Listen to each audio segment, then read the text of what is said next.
Ejecutivo presenta.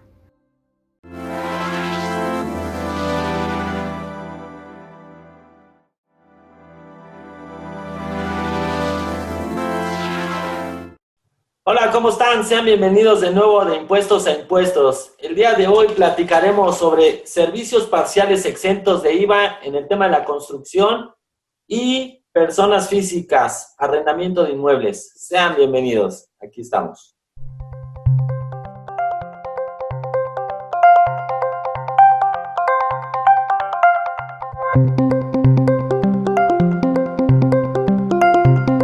IDC, Asesor Fiscal, Jurídico y Laboral, presenta.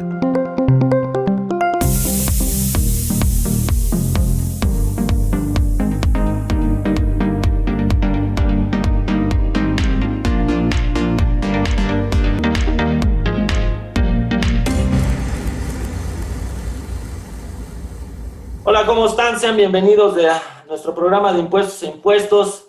Me da, como siempre, mucho gusto saludar a Sergio, que Hola, está ¿qué tal, aquí de Armando? nuevo con Buenas tardes. nosotros. Mi estimado Jaime, ¿todo bien? Todo bien, Armando, todo bien. Hamlet, y bueno, pues hoy Todo tengo perfecto. también un invitadazo de lujo, mi estimado José Padilla, compañero del doctorado. ¿Cómo estás, José? ¿Todo bien?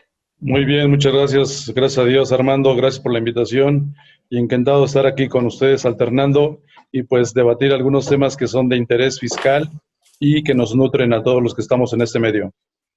Muy bien, amigo, muy bien, se los agradezco. A ver, quiero empezar con algo.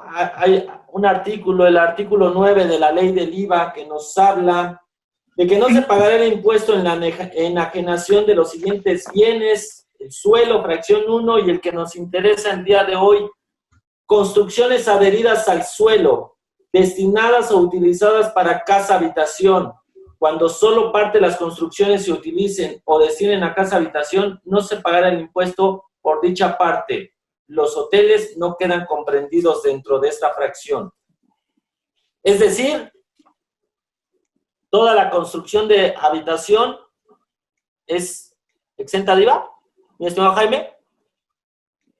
Así es, toda la construcción, en sí, toda la enajenación, que es lo que propiamente refiere el artículo 9, está comprendido dentro de esta exención. Básicamente, lo que consideró el legislador ahí como fundamento al concepto es que pues, hay que promover, siendo un país que tiene dificultades para la generación de vivienda y satisfacer este derecho fundamental de los mexicanos, ¿no? Pues que lo prudente sería exentar la enajenación de casa-habitación. Y el suelo que...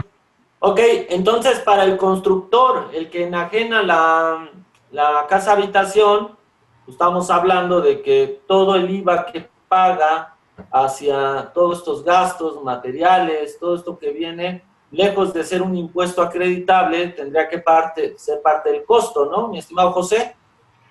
Exactamente, como bien lo apuntas, Armando, todo el impuesto al valor agregado que le trasladan a este tipo de empresas se convierte en un gasto y es un gasto deducible en términos del artículo 28 de la Ley del Impuesto sobre la Renta. Este impuesto que le trasladan no lo puede acreditar, por tanto, se va al costo de la operación, lo cual de alguna manera repercute en el costo, obviamente. Perfecto, es parte de los costos, entonces, de la parte de la construcción. Pero luego, si nos vamos al reglamento del 29 de la ley del IVA, nos dice que para efectos del artículo 9, fracción 2 de esta ley, la prestación de servicios de construcción de inmuebles destinados a casa-habitación, ampliación de esta, así como la instalación de casas prefabricadas que sean utilizadas para este fin, se consideran comprendidas dentro de lo dispuesto por dicha fracción, siempre y cuando el prestador del servicio proporcione la mano de obra y materiales. Lo que nos está diciendo esta fracción, entonces, quiero entender, Sergio, Hamlet, quien guste, que si yo soy proveedor de servicios de un constructor que está enajenando, construyendo casa, habitación, entonces el constructor me puede pedir que no le traslade el IVA, o más bien que sería una operación exenta. ¿Qué piensan, mis estimados? Bueno, yo de entrada, en términos de ese artículo 29 del reglamento de la ley del IVA, se entiende que el que presta el servicio de construcción, también le es aplicable la exención a que se refiere el artículo 9, fracción segunda de la ley del IVA. Así se entiende. Yo en lo personal considero que aquí no hay lugar a duda. La interpretación que damos aquí, que es una interpretación sistemática y armónica de la ley y el reglamento, no da lugar a que quede duda alguna. Sin embargo, allá por el año 2015, en el mes de enero y marzo de 2015, se emitieron unos decretos precisamente para hacer mención de que las personas que presten servicios parciales de construcción podrán acogerse a un estímulo fiscal en materia de IVA. Es decir, si yo presto el servicio para construir un desarrollo casa-habitación, también podría yo acogerme al no pago del IVA, y el estímulo consiste en ¿qué? En que el impuesto que se debería de trasladar, que se cause, pues este impuesto se iría contra este mismo impuesto causado, de tal suerte que no se traslade y que no se tenga obligación de pagar el IVA al fisco. Insisto. Y digo, ya cualquiera, ya saben que esa es una mesa de discusión, pero ¿por qué tener un decreto? Al menos a mí me resulta muy simple lo que estoy viendo en el reglamento, pero resulta que muchos contribuyentes que no trasladaron el IVA o que lo tomaron como exento, se les determinaron créditos fiscales, Jaime, diciendo que no les aplicaba esta fracción. Sí, precisamente porque antes de esta disposición a la que estaba refiriendo José, había esa controversia y que se había resuelto en tribunales en donde se establecía que la exención estaba orientada básicamente a aquellas personas que estaban exentas en la enajenación de casa-habitación, no así los que estaban apegándose a esta disposición del reglamento. Y entonces en un decreto también se estableció que los que hubieran llevado operaciones a cabo antes del 31 de diciembre de 2014 no iban a tener que pagar el impuesto correspondiente. Esto con la finalidad de evitar el pago de este tipo de créditos fiscales, ¿no? Pues digo, al final del día, se trata de que la casa esté exenta en cuanto a su enajenación, pero había esa controversia, ¿no? Respecto a los servicios parciales de construcción y por eso el decreto y por eso los créditos fiscales que se habían determinado anteriormente, ¿no? Y cabía también que este decreto que fue emitido el 26 de marzo de 2015, si no me equivoco, está enfocado realmente a otorgar medidas de apoyo a la vivienda.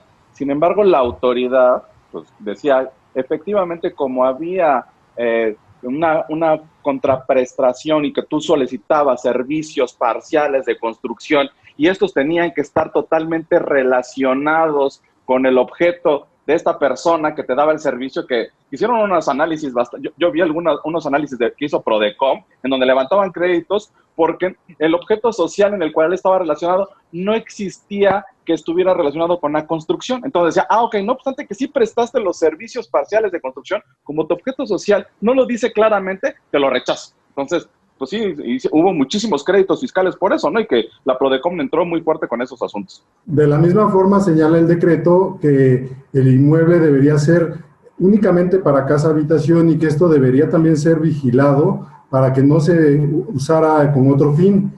Además que se tenían que expedir los FDIs que se refirieran precisamente a la construcción, a la mano de obra, a todos los implementos que llevara ese inmueble. Pero a ver, yo creo que hay una falla. Ustedes son los expertos, ¿verdad?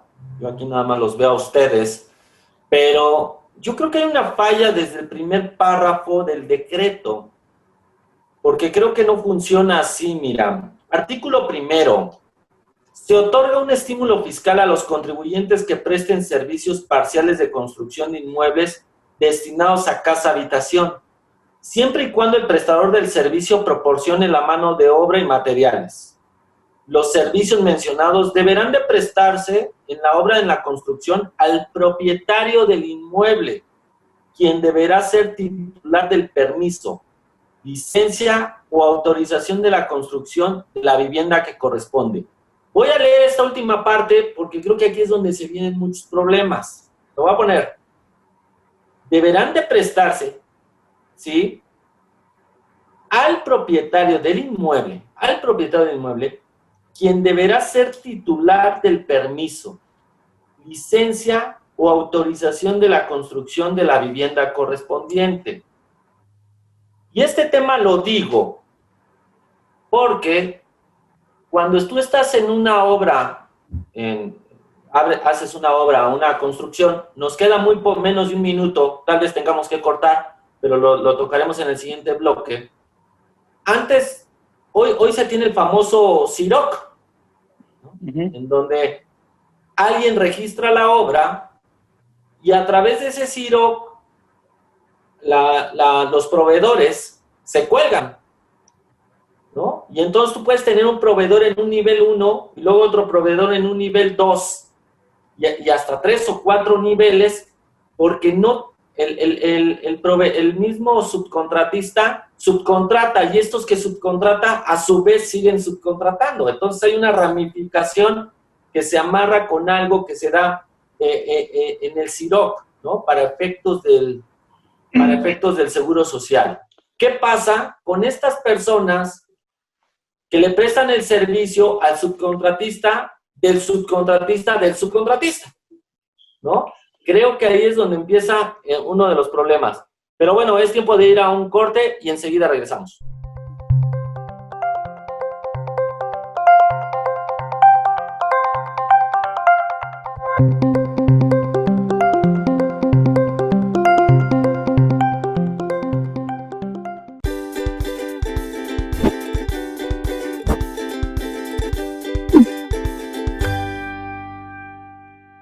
El plazo para presentar el dictamen fiscal para quienes hubieran optado por dictaminar sus estados financieros de 2019 vencía el 15 de julio de 2020. En caso de haber tenido diferencias a su cargo, estas debieron pagarse dentro de los 10 días posteriores a la presentación del mismo. No obstante, mediante la regla 2.13.2 de la segunda modificación a la Resolución Miscelánea Fiscal 2020, se indica que los contribuyentes deben enviar únicamente vía Internet, a través del portal del SAT, su dictamen fiscal, así como la demás información y documentación relacionada, a más tardar el 31 de agosto de este año.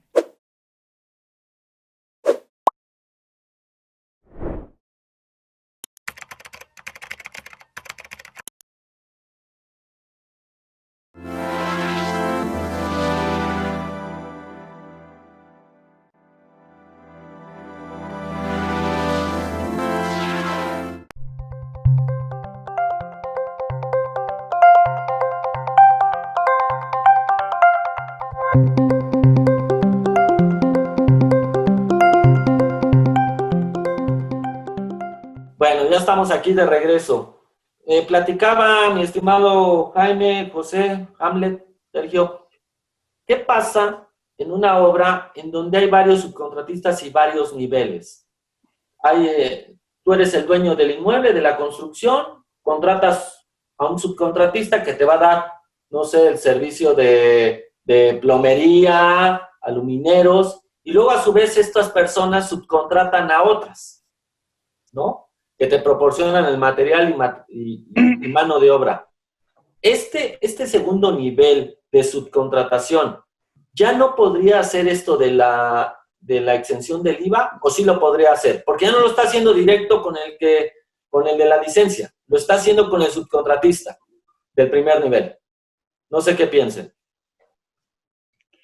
Bueno, aquí se presenta una situación bastante compleja, Armando, todos. ¿Por qué? Porque de hecho hay una jurisprudencia que fue derivada por contradicción de tesis en agosto del 2016, en donde la Corte señala que este beneficio del no pago del IVA solamente es aplicable al que presta el servicio parcial de construcción. Se entiende que es a la persona que va a desarrollar la construcción del inmueble casa-habitación. Aunque no lo diga, lo dice sin decir, que si, por ejemplo, aquí tú subcontratas a otra persona para que le agregues drenaje, aluminios, haya herrería, etc., Muebles de baño, a estos carpintería, pisos, a estos todo esto. No les aplicaría ese beneficio de la exención. ¿No aplicaría? No aplicaría. En términos de lo que yo puedo interpretar de esa jurisprudencia. Además, por ahí hay un criterio interno emitido por el Servicio de Administración Tributaria, que si no mal recuerdo es el 28/IVA, que precisamente es enfático en cuanto a esta parte. Y aquí sí los lista este tipo de servicios que ellos sí tendrían que trasladar el IVA. Esto trasciende ya en la cuestión del patrimonio de los contribuyentes, Armando, básicamente de el que va a enajenar el inmueble o el que está prestando el servicio. Vamos a suponer, si yo presto el servicio de construcción y a la vez subcontrato a un carpintero para que haga los muebles de los departamentos, si yo me dejo llevar por aplicar este beneficio del no pago del IVA, la ley de renta me dice que un requisito para que sea deducible la deducción es que cuando se trate de contribuyentes obligados al pago del IVA, me tienen que trasladar el IVA. Luego entonces, si por desconocimiento a aquellos se aplican un beneficio que no les corresponde, en consecuencia también a mí me van a llevar al baile, ya sea que yo preste el servicio o que yo sea el que enajene el inmueble, pero a la vez subcontrate a este tipo de servicios. Pero a ver, entonces está mal. O sea, Jaime, la idea es que como yo no cobro el IVA cuando vendo el inmueble de casa habitación a todas estas personas, al momento de que yo no puedo acreditar el IVA se me vuelve el costo. Entonces, la idea es que el proveedor, el que me provee a mí materiales o servicios, tampoco me lo cobre para no encarecer, porque de todos modos, si a mí se vuelve un costo, yo lo traslado en el precio de venta. Y con el objeto de promover la compra de vivienda y no pegarle al patrimonio de las personas. Entonces, si yo estoy diciendo en el reglamento que si el proveedor de servicio tiene esa facilidad de no cobrarme el IVA precisamente para no incrementar el costo, esos proveedores también tienen otros proveedores abajo, ¿sí? Que están dentro de la obra. Si tú no trasladas ese beneficio hacia los siguientes niveles, no, económicamente la cadena no va a funcionar, Jaime. O sea, se encarece un 16% todo servicio. Todo servicio, se encarece un 16% todo servicio. Claro. O sea, si yo el servicio no lo traslado, todo el IVA que a mí me trasladaron en algún momento lo tendría que absorber como costo. Por la parte de los servicios por los cuales yo no estoy cobrando el IVA, donde dice que es un beneficio para mí, al final del día significa absorber el costo vinculado expresamente a esos servicios. Este es el efecto, ¿no? Lo que yo veo, Hamlet, es que, o sea, al ver esta limitación, esto que menciona José, de todos modos los proveedores no están pudiendo cobrar, o sea, no están pudiendo, ellos tendrían la obligación de todos modos de cobrar el IVA. Claro. Y les va a costar y se va a encarecer el precio, o sea, no veo que ese beneficio se traslada hasta las partes de abajo, ¿no? Y fíjate que hasta le pusieron una limitante, porque en el decreto sí dice que el prestador de servicios parciales de construcción de casa habitación debe obtener una manifestación escrita por parte del desarrollador, ¿no?, que señale los inmuebles de construcción y para cuáles proporcionó el servicio. Entonces, como nosotros estamos subcontratando servicios, independientemente que sí prestemos mano de obra y prestemos los materiales, pero no todo el servicio lo estamos proporcionando porque estamos necesitando de ciertos servicios muy especializados, tendríamos que tener una justificación muy clara en donde directamente haya un contrato directamente de la constructora, para ponerle términos coloquiales, directamente al proveedor en segundo escalón y emitir una manifestación y un contrato con él y pues así por lo menos generar el beneficio para todos, ¿no? Pero si lo hacemos a través de una sola escalera, pues claro que el único que va a recibir el beneficio es el primero. Pero no lo recibe de todos modos, porque económicamente al del segundo nivel sí le van a cobrar el IVA. Claro, pero en lugar de decirte 100 más 16, te va a decir, te cobro 116 sin IVA. Digo, claro. En temas financieros eso es lo que va a suceder, ¿no? No sé qué piensan los demás. Sí, está encareciendo totalmente el costo de la obra y definitivamente yo creo que es un tanto como difícil pensar que puedan estos siguientes proveedores en esa escalera de proveeduría lograr ese beneficio, puesto que también en la misma discusión en el decreto señala que van a informar por medio de una regla el hecho de también el tema de la licencia de construcción, el contrato y ciertos requisitos que van a dar lugar a ese beneficio. De tal forma que pues solamente está encaminado al proveedor principal y definitivamente los otros no se van a ver en ninguna manera involucrados o beneficiados con el beneficio del IVA. ¿Nos sirve este decreto, José? El decreto en realidad lo que busca es que el costo del inmueble no se encarezca por el IVA. Pero efectivamente, cuando el prestador del servicio construye la obra, el decreto hace que se evite el cobro o el traslado del 16% del IVA para que la inmobiliaria, que es la que vende, pues obviamente no lo cargue al costo. Entonces, ese 16% de IVA que el que presta el servicio le cobraría a la inmobiliaria, vamos a llamarla la que va a vender el departamento, pues es un costo que se está ahorrando ya el consumidor final, es decir, la persona que va a comprar la casa habitación. Sin embargo, como bien lo estamos apuntando, los proveedores de materiales de la que construye, la que presta el servicio, ellos, por lo que podemos interpretar tanto de la ley, el reglamento, la jurisprudencia y el criterio interno, ellos sí tendrían que cobrarle el IVA a esa prestadora de servicios, porque si no es así, insisto, la que tenía que cobrar el IVA va a tener un problema y la que tenía que dejarse que le cobraran, pues pareciera ser que va a tener un gasto no deducible. Entonces es una cadena de repercusiones fiscales en contra por tratar de hacer un uso de un decreto que al final del día dice uno, ¿y dónde quedó el estímulo? No, efectivamente, digo, ahí el tema es el riesgo, ¿no? El riesgo de después no poder ni siquiera deducir, ya deja la parte que no puedes acreditar de IVA y que tienes que absorber como costo, sino efectivamente esa parte de estar aplicando un estímulo, pero que además hay mucha gente en el mercado de la construcción que lo está ofreciendo como una ventaja competitiva, ¿no? Yo no te pido el comprobante con IVA, y a veces aún no teniendo la relación directa con quien está enajenando el bien, ¿no? Claro. Como una ventaja competitiva, ¿no? Y con ese riesgo. Mira, nos queda menos de un minuto para ir al otro bloque. En el artículo 2 nos muestra los requisitos que deben de aplicar los contribuyentes que optan por aplicar este estímulo fiscal. Y el artículo 3 es, la fracción tercera, de este artículo 2, se vuelve un problema que quiero comentar en el siguiente bloque. Enseguida regresamos, amigos.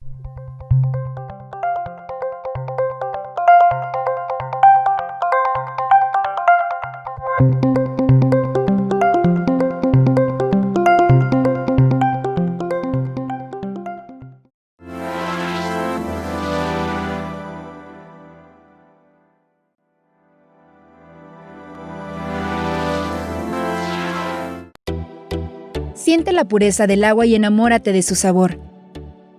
Be Water está libre de procesos industriales y contiene minerales favorables para tu salud. En 3 presentaciones: Still, Sparkling y Be Pure. No te conformes con cualquier agua. Be Water, el agua premium de México.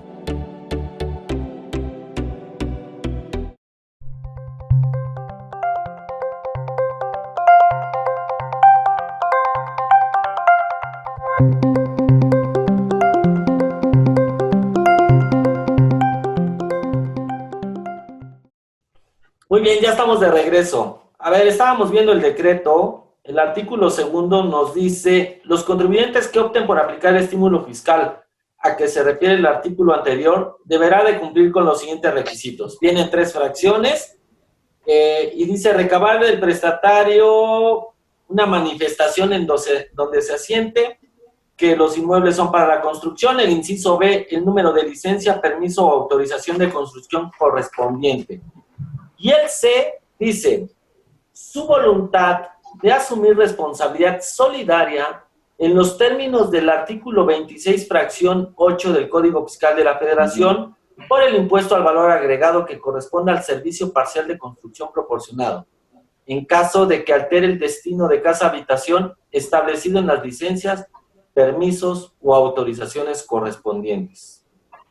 Esta manifestación deberá de recabarse por cada contrato, verbal o escrito, a más tardar en la fecha de que el prestador de los servicios parciales de construcción deba de presentar la primera declaración del impuesto al valor agregado.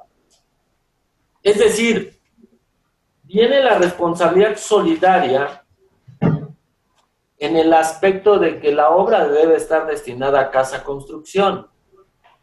Pero estás también dejando esta responsabilidad solidaria si esta confusión o esta cosa que se nos está presentando aquí, los proveedores de servicios no hicieran el traslado del IVA porque piensan que todos caen en lo que nos dice el reglamento del 29 de la ley del IVA, pues entonces tienes toda una cadena, Jaime, de proveedores todo que estarían en un problema muy fuerte, ¿no? Así es. Todos tendrían esta cadena, pero no todos tendrían la prestación del servicio directo con la inmobiliaria, con el vendedor o con quien vaya a la en última instancia. Entonces, cada uno de ellos tendría que trasladar el IVA. Para quien tiene el beneficio, en todo caso, quien tiene la relación directa con el que va a enajenar la casa habitación y quien podría manifestar, en todo caso, los datos que se requieren para acreditar estas circunstancias. Pero los demás todos tendrían que estar trasladando el IVA. El que vende el material, el que presta un servicio que no es directamente al enajenante, sino al prestador del servicio, al subcontratista, esos todos tendrían que estar expidiendo comprobantes y cobrando el IVA, porque son contribuyentes de IVA. A mí me parece el tratamiento de exención un tratamiento equivalente a excluirte de las características y beneficios del pago de IVA. Pues si yo estoy exento, sería tanto como si tú no eres contribuyente, tú no juegas ni lo cobras, pero tampoco tienes derecho a acreditarlo, que es donde nace la naturaleza del beneficio, pero los que trabajan en la cadena no les corresponde. Aunado que, fíjate que este decreto, viéndonos muy de fondo, el fondo del decreto es mejorar el precio de la vivienda para el adquiriente, ¿no? O sea, es mejorar las condiciones, pero pues es un decreto que pues trae demasiadas condicionales y que dentro de estas condicionales no se ha valorado algo, ¿no?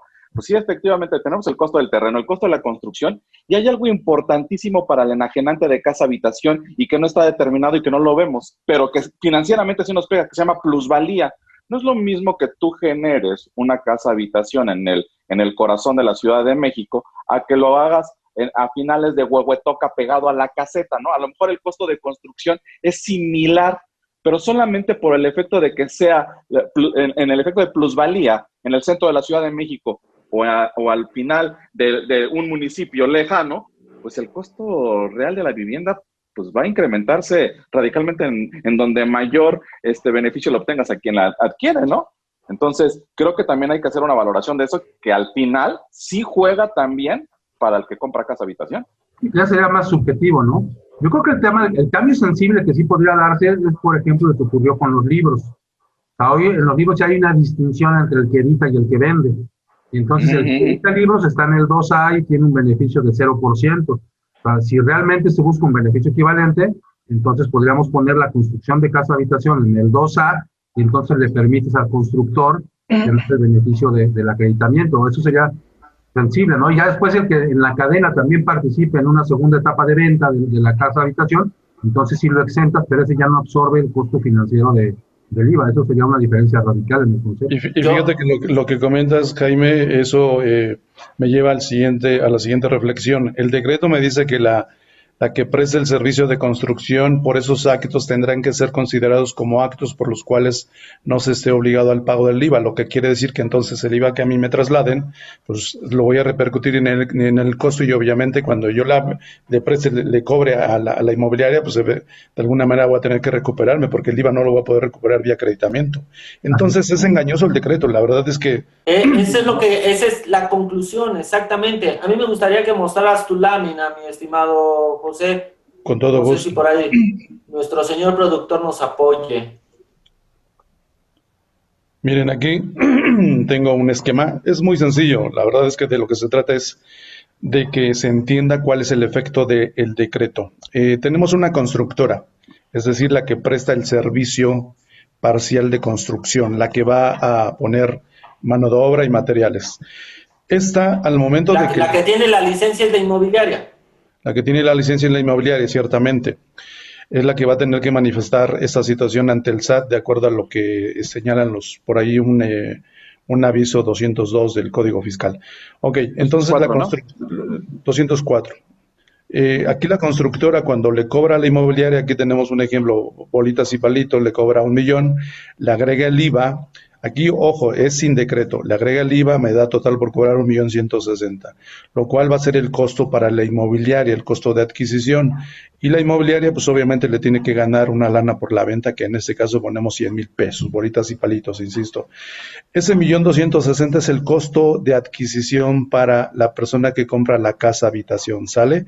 Ahora, ¿cómo va a quedar con el decreto? ¿Cómo quedaría con el decreto? Si vemos la siguiente lámina. A ver, nada más para el tema, José. En esta primera lámina, nos regresamos tantito, esa porfa. Ahí estamos. El costo del servicio es el millón más los 160 de IVA, es 1.160.000. Le mete su ganancia, su contribución marginal para sacar el precio de venta, que es 1.260.000, ¿no? Así es. Sale, ok. Siguiente lámina. Aquí ya con el decreto lo que vemos es que la constructora, la que presta el servicio, al acogerse al decreto, se evita el traslado del IVA. ¿Por qué? Porque aquí es donde supuestamente está el beneficio, el estímulo en materia de IVA. Oye, el decreto le dice a la que presta el servicio, no traslades el IVA a la inmobiliaria o al que enajena la casa habitación, vaya. Entonces la inmobiliaria, su costo de adquisición va a ser, pues, ese millón nada más, el IVA ya sin los 160. Sin los 160.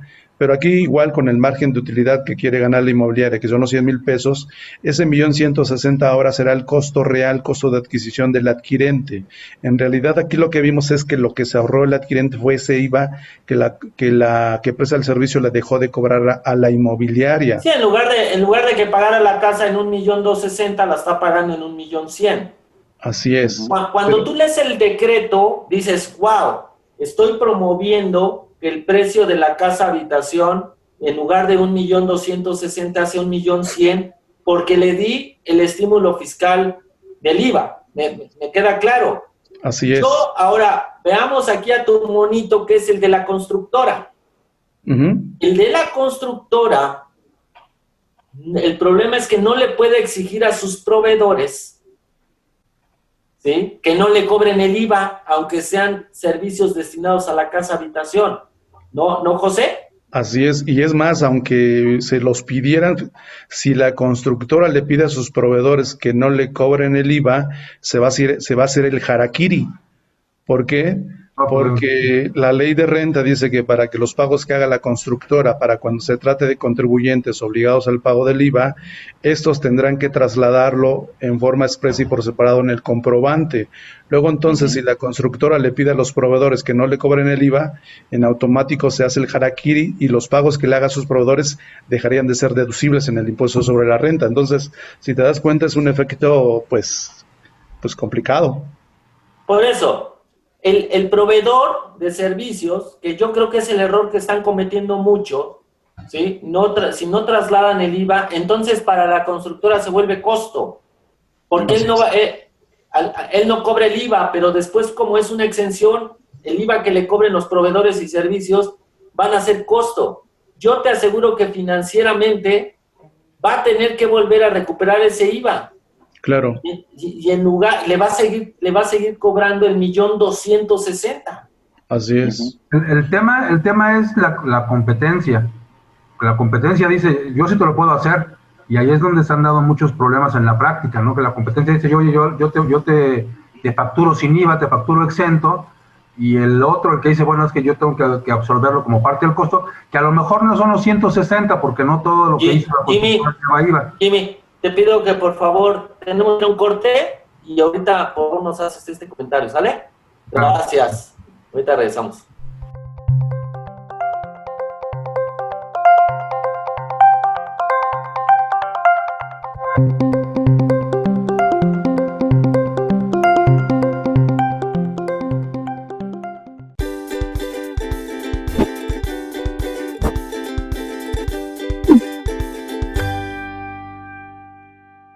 de conformidad con el artículo 58 del Reglamento del Código Fiscal de la Federación, el dictamen fiscal debe incluir lo siguiente: datos generales e información del contribuyente, de su representante legal y del contador público inscrito que emita el dictamen y, en su caso, los de la oficina central de los residentes en el extranjero con establecimientos permanentes en México.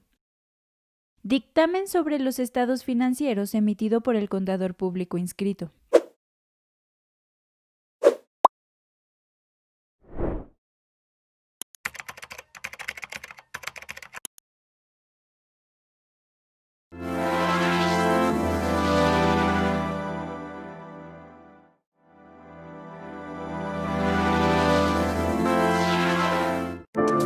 Gin Group, empresa mexicana líder en soluciones integrales de talento humano, creó Gin por Ti Membresía.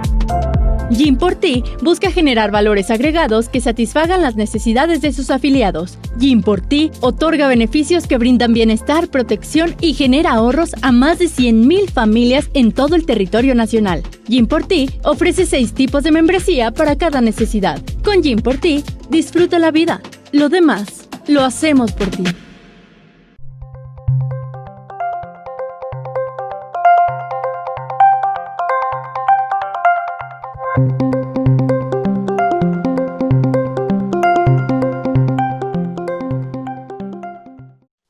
Muy bien, estamos de vuelta. Mi estimado Jaime, perdón, te interrumpí para cerrar ya todo este tema de la construcción, que en lo personal me parece que este decreto no sirve de mucho. Sí, digo, al final hay una parte que se absorbe, pero el tema de dejar como sujeto ajeno al impuesto al constructor, que como estaba en la lámina de José, o sea, hace que, sí, efectivamente, puede haber una disminución en el precio final, pero finalmente quien absorbe ese costo es la constructora, por esa parte parcial que va a tener de exentos de IVA. Y José lo pone muy elegante porque pone el muñequito que dices tú con la constructora, sociedad anónima, pero en términos reales, quien es el subcontratista a veces es el plomero y es el carpintero, y no es la constructora que nos imaginamos, sociedad anónima, capitalista, neoliberal. Es un señor que a su vez va con otras personas y que tuvo que pagar IVA. Entonces, la inmobiliaria tendría que tener 1,000 contratos, no con una sola empresa, sino con todos los proveedores de servicios. Pero es lo que se pretende evitar con la subcontratación. O sea, porque yo contrato al que me va a hacer la instalación. Si ese a su vez subcontrata, o sea, tendría que hacer el trabajo de ir a buscar a cada uno de los que no quiere ir a buscar. Ese es el problema práctico, ¿no? Claro. A mí se me ocurriría, hace rato comentaba Hamlet, acerca de una holding.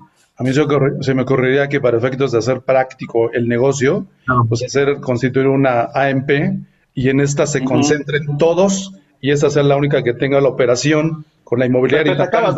Pepe, ¿por qué estás evidenciando las estrategias? O sea, es consejo, estrategia. Es que hoy soy de ganga, Hamlet.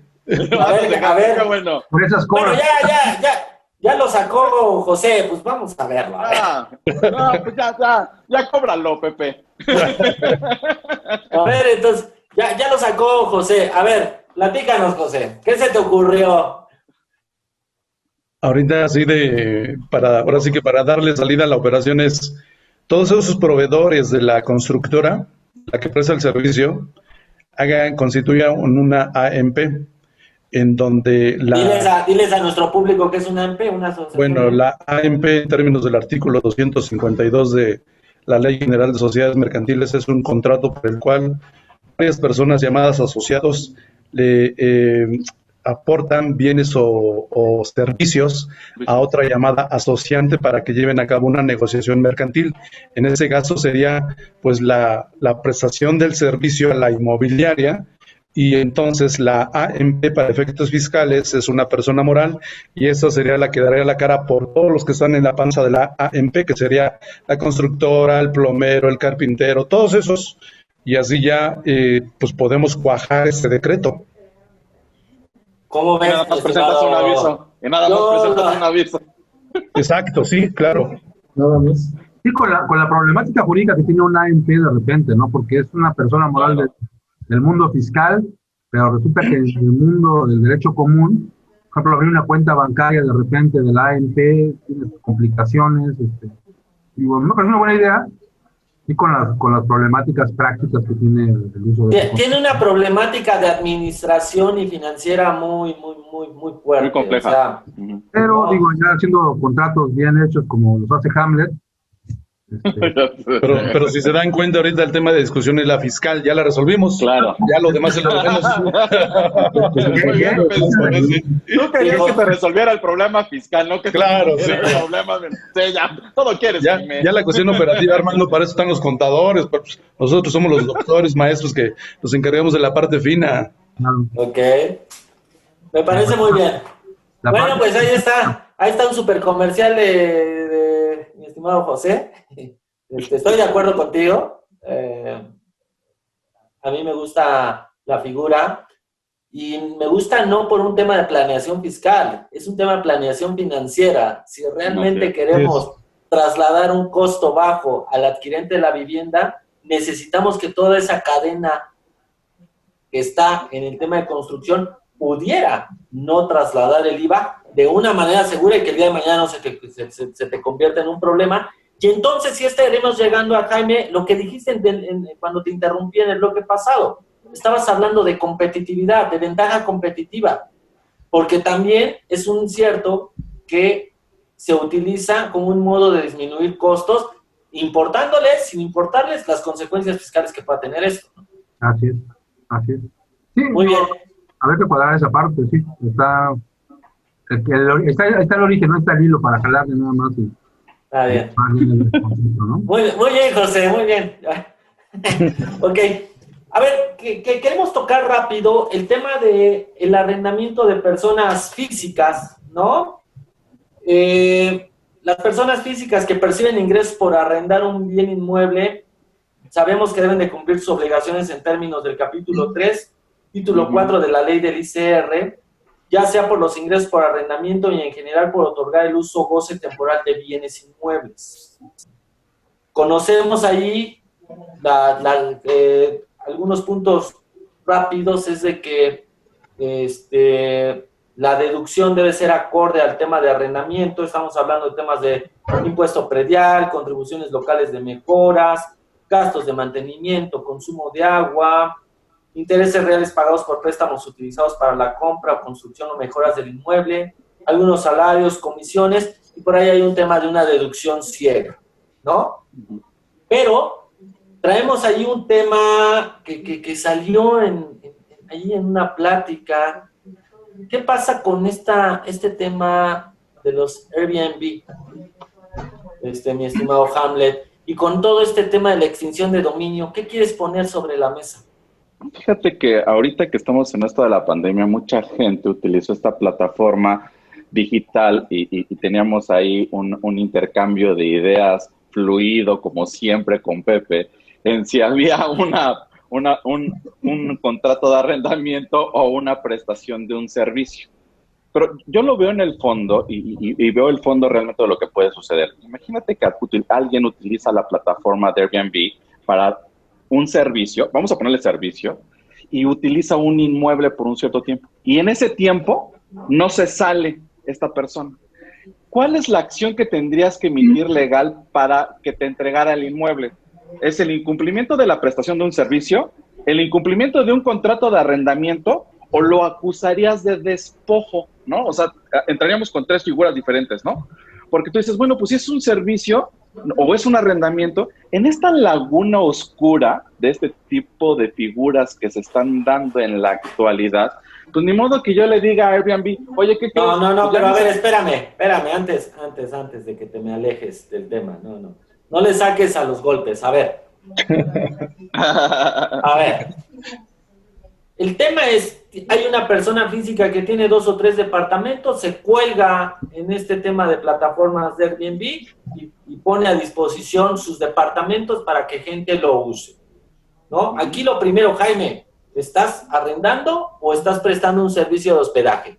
Porque es lo primero que tendría que saber las personas físicas. Recordemos que nuestro público son personas físicas. ¿En dónde entro? ¿No? Yo sugiero que es un servicio de hospedaje. Finalmente también ya existe el régimen de plataformas digitales. Fíjate que ese, a mí en lo personal, permítame llamarle como el negocio, el modelo de negocio Airbnb como una figura atípica, porque pareciera ser que no está regulado por las leyes mexicanas. Sin embargo, cuando ya nos metemos a las tripas del asunto, podemos colegir que se trataría de la prestación de un servicio, porque aquí una persona se obliga para con otra en un dar, en un hacer, en un no hacer y en un permitir. ¿Por qué? Porque no solamente le va a permitir el uso de el inmueble. Tienes el uso, goce y disfrute, ¿no? Del inmueble. De todo ello. Entonces, podríamos caer ante la figura de la prestación de un servicio. Tan es así que fíjate que las autoridades, al menos en el ámbito de la Ciudad de México, el Código Fiscal, parece que a todas se denomina así, Código Fiscal del Distrito Federal, se agregó una fracción adicional a la cuestión del impuesto al hospedaje. ¿Por qué? Porque la industria de los hoteles se empezaban a quejar de que el Airbnb les estaba robando ya el negocio y era de una manera desleal, porque ellos no pagaban el impuesto al hospedaje. Y entonces en esa fracción que se agrega, no me acuerdo así qué artículo, porque yo nada más me aprendo las leyes federales, no locales, porque son pequeñitas, ¿no? Pues imagínate. Entonces, no minimices, no minimices. Es que Pepe nada más está con los NOS Plus Ultra. se agregó una fracción para hacer mención, pues precisamente de que cuando una persona permita su casa, su departamento, etc., entonces se encuentra ante el servicio de hospedaje y por tanto está obligado al pago del impuesto al hospedaje. Este impuesto lo capta la plataforma Airbnb, la que se supone que lo entera a las autoridades locales, como tipo Uber. Aguántame tantito, mi estimado José, ya nos ganó este bloque otra vez y tenemos que ir a un bloque, bueno, a un pausa y enseguida regresamos.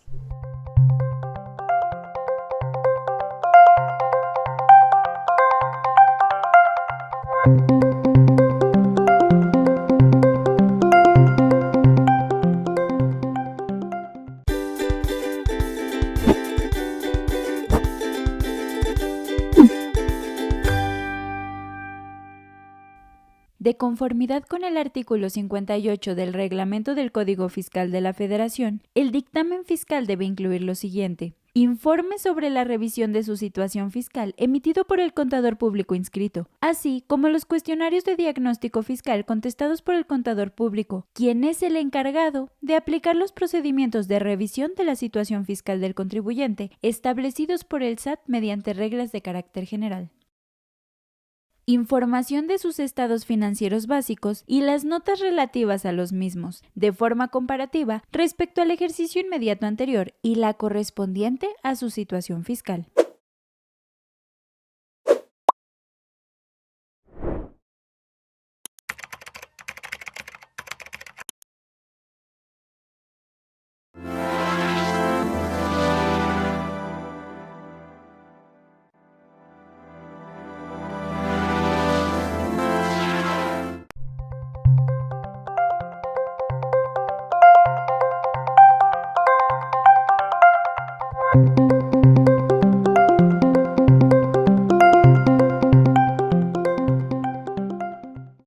Bueno, ya estamos de vuelta en este último bloque. Perdón, mi estimado José, te interrumpí. Sí, te comentaba que al menos en el Código Fiscal del Distrito Federal, a raíz de las quejas de la industria hotelera, en donde se quejaban de que las personas que tenían casas o departamentos los estaban explotando a través de la plataforma Airbnb, señalaban que tenían ahí una competencia desleal toda vez que aquellos pues no pagaban el impuesto al hospedaje. Luego entonces, a partir del año 2016 se agregó en el código una parte que también obliga a este tipo de personas físicas, propietarias de inmuebles, casas, departamentos que utilicen la plataforma, pues a que paguen también el impuesto al hospedaje. ¿Cómo lo pagan? Pues lo retiene la plataforma Airbnb para que a su vez lo entere a las autoridades locales. Al menos eso Entonces yo tengo una pregunta, a ver, mi estimado Sergio, estas personas físicas que tienen estos departamentos, estas casas, y las ponen a disposición, el uso, goce, todo esto que menciona Hamlet, ¿en qué régimen deberían de tributar? En el caso de Airbnb, como se señala, deben de estar en el régimen de plataformas digitales. Recordemos que para tal efecto no es que se haya desincorporado, más bien se separó de lo que antes podían hacer en el RIF, ahora como plataformas digitales, y se separa en prestadores de servicios, donde precisamente se podría englobar esta situación de Airbnb como plataforma digital, y desde ahí, como ha mencionado José, se debería llevar a cabo esta forma de tributación. ¿Ustedes están de acuerdo, Jaime? Hoy por la reforma ahí está, ¿no? Hoy por la reforma se creó un régimen especial y ahí es donde los tienen ubicados y ahí es donde están pagando. Así ya es. más allá de... Pero cuando meten a la bolsa de plataformas, meten todas, ¿no? O sea, y ahorita estamos muy en especial con la plataforma de Airbnb por una prestación de servicio del uso de una casa habitación que le están dando hospedaje, ¿no? Pero acuérdate que el tema de las plataformas se divide en dos partes. Cuando alguien es el prestador del servicio directamente o cuando la plataforma directamente otorga el servicio. En este caso existe una persona que proporciona el bien inmueble y en este caso es un servicio. ¿Tú qué piensas, José?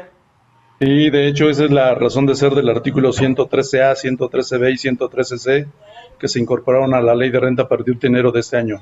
Allí es en donde deben de tributar esas plataformas. Bueno, más bien este tipo de personas físicas que explotan las plataformas. Sí, que ese es el tema de tributación, pero el tema álgido que comentaba Hamlet es cómo se considera en el derecho común, ¿no? Si es un arrendamiento. Claro, en el derecho civil. ¿Cómo se... derecho civil. Ok, a ver, está muy bien lo que dices. Ya determinamos el tema fiscal. Debería de estar en un tema del 113A, B y C del impuesto sobre la renta. Y para el mismo derecho civil, yo también, por ejemplo, en el caso del arrendamiento, tal cual, de un bien inmueble, pues existe el mismo régimen de arrendamiento para que de esa forma se emite el CFDI correspondiente y sirva como comprobante en algún juicio de índole civil para exigir el cumplimiento de las rentas vencidas por parte de los arrendatarios, ya que el juez en este caso requerirá al arrendador de haber emitido estos comprobantes fiscales respectivos por el arrendamiento y que en caso de que no pueda comprobar dicha situación, la autoridad también va a informar al SAT y la cual de manera inmediata va a fiscalizar a este arrendador y va a contar más que con los elementos para requerir y fiscalizar. ¿Y cuál es tu problema en el derecho común ahora sí, Hamlet? Ahora sí, no sé. Que la realidad es que cuando está la persona dentro del inmueble, en el derecho común, y no se sale, ¿cómo se la requieres, no? Por incumplimiento de un contrato de una plataforma digital, por un servicio, por el de un contrato de arrendamiento, o lo acusas de despojo, ¿no? O sea, en el derecho común, ¿cómo le dices? Chin, pues sí es cierto, le presté un servicio por Airbnb, pero ahora no lo puedo sacar, ¿no? Y es casa habitación. Pero yo creo que aquí la salida podría ser la siguiente, porque tenemos a tres elementos. Tenemos a la plataforma Airbnb en la parte superior. Claro. Tenemos de un lado al huésped y tenemos del otro lado al anfitrión, el anfitrión propietario.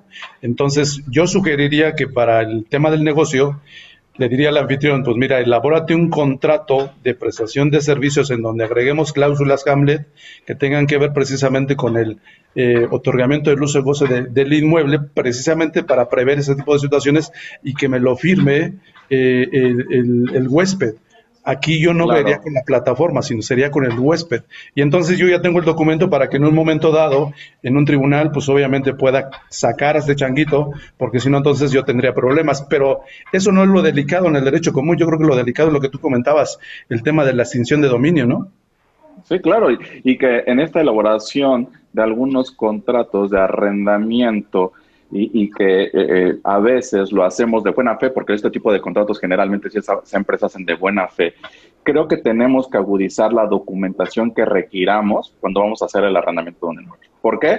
Porque, pues, oye, pues a mí Pepe me cae a todo dar y es una buena gente y nos conocemos porque, pues, hemos estudiado en la misma escuela, pero pues yo no sé si estuvo con la maña o no la maña y cuáles son los antecedentes y que derivado de ciertas conductas que tú cometas, a mí como propietario del inmueble me puedas poner en una situación bastante compleja, ¿no? y que tú dices, bueno, ¿estabas obligado a hacerlo? ¿Qué crees, Pepe? ¿Y qué creen todos? La realidad es que la ley en actualidad no me dice, oye, tienes que pedirle que efectivamente no tenga sus antecedentes penales. A ver, o sea, lo que me estás diciendo es que a lo mejor José vende facturas y está en un tema de delincuencia organizada, ¿o qué? ¿Sabes qué? ¿Utilizó tu inmueble? Yo le encuentro ya sentido a lo que está diciendo Hamlet respecto a que, por ejemplo, si en una relación de Airbnb, de pronto, pues no nada más alquilas para un fin de semana, puedes alquilar hasta por un mes. ¿Un mes? Y en ese mes, el cuate vende drogas, secuestra a alguien, y ahí tenemos un tema vende facturas. Bueno, no sé, lo que sea, ¿sí? Pero ahí ya tenemos un tema de extinción de dominio que no se está considerando precisamente en el tema de las plataformas digitales, solamente se está tomando en cuenta para el arrendamiento. Entonces, el derecho común, como lo está haciendo Hamlet, entra de inmediato. Es que, ¿qué crees? De la prestación de un servicio intangible se convierte en tangible desde el momento que le das el uso de la propiedad. Claro. Ya lo hiciste tangible. O sea, le dijiste, usa el inmueble. Creo que ahí tenemos un lado muy oscuro en nuestra legislación. Hay que perfeccionar, que me queda claro que esto de, y yo lo puse de Airbnb, ¿no? Pero podemos utilizar otras plataformas que utilicen el mismo servicio. Hasta el mismo Uber. ¿Y cómo lo saco, no? ¿Cómo lo saco, no? O sea, yo me imagino el derecho común. El contrato de arrendamiento, si no mal recuerdo, el mismo Código Civil Federal no permite que sea por un periodo menor de un año. Luego, entonces, yo no podría celebrar un contrato de arrendamiento porque entonces iría en contra de la disposición. Yo insisto, tendríamos que elaborar un contrato. Es como un contrato que firmamos al hotel. Cuando vamos a un hotel, pues es un contrato. Exacto. Entonces, pero entonces ya no tendría que utilizar la plataforma, ¿no? Ya tendría que hacerlo face to face, ¿no? Con a quien se lo voy a dar. No, eso sería para afianzar el inmueble, Hamlet. Entre el huésped y el anfitrión. Claro, sin duda. La plataforma me sirve solamente para colocar mi departamento, mi casa. Para marketing, o sea, para ver quién lo quiere, ¿no? Exacto. El tema es que a veces la casa la tienes en otra sede y tendrías que tener una persona que vaya y firme el contrato y normalmente la bondad de esta plataforma es que nunca ves a la persona, todo se hace a través de la plataforma, tú pagas ahí el hospedaje. ¿Nunca sabes quién es? Recoges o le metes una clave ahí a la entrada y entras y nunca supiste que a quién le y vamos a meterle más sabor, Jaime. ¿Qué tal si el propietario es propietario de N inmuebles y entonces contrata a una persona para que ella haga esas tareas? Entonces aquí ya meteríamos otro contrato de mandato, ¿no? Entonces se puede saber el asunto, ¿no? Puede perfeccionar todo esto a modo de que quede muy bien también esta parte de los de Airbnb, Uber, inclusive por el hecho de la prestación del automóvil, y quedaría yo creo que bastante... No, pero yo creo que el tema del auto es completamente diferente. Pero está yo lo que veo... Yo lo que veo es que tienes razón, la gente que está prestando su hogar, su departamento, alquilándolos para huéspedes, como queramos llamar, tú no sabes si lo utilizan por 10 días como casa de seguridad, ¿no? Claro. Y en temas de extinción de dominio, con la nueva ley, con la reforma penal fiscal, pues se vuelve un poco complicado. Yo creo que es tu mensaje, ¿no? Porque hasta una persona que administre varios los usa para departamentos de entrada por salida y ya con eso te metieron un problema para trata de personas. Es que el modelo de negocio nació en países donde no se dan los temas de extinción de dominio. Ajá. Tenemos donde nuestra cultura es diferente, ¿no? Claro, sí. Yo conozco constructoras que los utilizaban hasta casas de distracción, ¿no? O sea, ¿cierto o no? No, pues bueno. No lo sé, Hamlet. No sabemos a dónde. No lo conozco. Es que dice Hamlet que ahí también prestaban servicios. Ajá. Y esos no estaban facturados. No estaban facturados. Está bien. Pues bueno, muy interesante todo este tema que hemos tocado. Creo que las conclusiones o los comentarios a los que hemos llegado pues, son muy interesantes en el tema de servicios parciales de construcción en casa de habitación en temas de IVA. Los proveedores deben de cuidarse mucho, ¿no? O sea, no se pueden ir de filo con el tema de decir, no te facturo el IVA porque pues, no, me lo dice el reglamento del 29 de la ley del IVA. Y este tema que comentas, Hamlet, es muy importante. Si ya determinamos que no es un arrendamiento, es un contrato de prestación de servicios y con base a este nuevo capítulo del 113A, B y C de la ley del ICR. Entonces, pues bueno, Yo creo que estuvo muy bien este tema. Yo les agradezco como siempre, Jaime, Hamber, mi estimado Sergio, muchas gracias como siempre, amigos. Mi estimado José, te voy a invitar más seguido, ¿eh? Pues yo encantado de la vida. No me quedas mal, ¿ok? Tú sabes que la cuestión fiscal es mi amante. Bueno. Y encantado de estar con ustedes. Gracias, Pepe. Gracias, James. Perfecto. Muchas gracias. Un fuerte abrazo. Armando. Que estén muy bien. Gracias, igual. Hasta luego. Gracias a todos.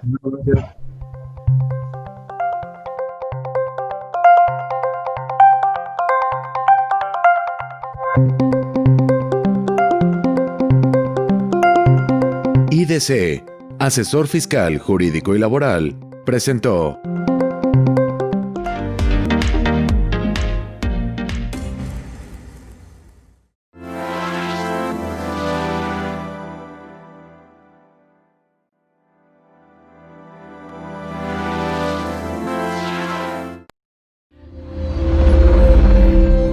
Mundo Ejecutivo presentó